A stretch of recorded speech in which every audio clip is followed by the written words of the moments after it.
വിദേശ തൊഴിൽ പരിശീലനത്തിനും തൊഴിലവസരങ്ങൾക്കും little flower engineering institute Kalamassery.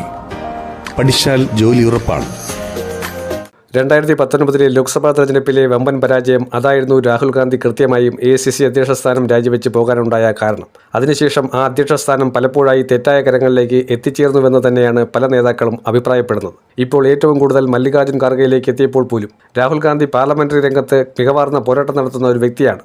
അദ്ദേഹം നിരവധിയായി തവണ ജയിച്ചു കഴിഞ്ഞ് MP ആയി ലോക്സഭയിലും അതുപോലെ തന്നെ ജനമനസ്സുകളിൽ ജോഡോ യാത്രകൾ പലതും നടത്തി ജനങ്ങളുടെ ഇടനെഞ്ചിൽ കുടിയിരിക്കുന്ന ഒരു നേതാവായി മാറിക്കഴിഞ്ഞിരിക്കുന്നു. പക്ഷേ അതിനൊന്നും ഒരു അധ്യക്ഷസ്ഥാന പദവിയിലേക്ക് എത്തുമ്പോൾ കിട്ടുന്ന ഒരു ഓളമുണ്ടാകില്ല.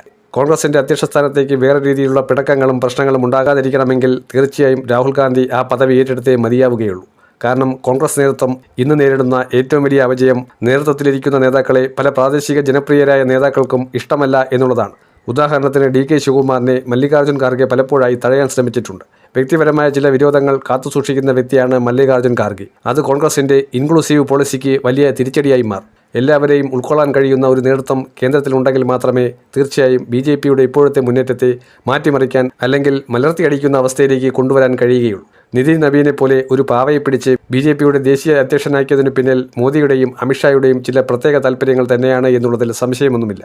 പക്ഷേ നിതിൻ നബീനെ പോലെ ഒരു കളിപ്പാവയെ പിടിച്ചിരുത്തിയിട്ടും രാഹുൽ ഗാന്ധിയെ കളിയാക്കാൻ അല്ലെങ്കിൽ ആ രീതിയിൽ ഇപ്പോഴും ശ്രമിക്കുകയാണ് BJP.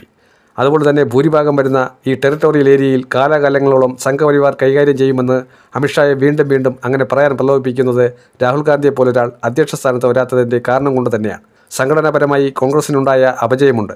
ഓരോ സംസ്ഥാനങ്ങളിലും കോൺഗ്രസ് ഇപ്പോഴും ഊർജ്ജമായി തന്നെ നിലനിൽക്കുന്നു. CPIM തകർന്നു പാളീസായ ബംഗാളിൽ പോലും കോൺഗ്രസിന് ഇപ്പോഴും വേരോട്ടമുണ്ട്. അത് മറ്റേ നേതാവിനേക്കാളും നന്നായി മമതയ്ക്കറിയാം. അതൊക്കെ കൊണ്ടാണ് രാഹുൽ ഗാന്ധിയെ ദേശീയ അധ്യക്ഷ സ്ഥാനത്തേക്ക് കൊണ്ടുവരണമെന്ന് പറയുന്നത്.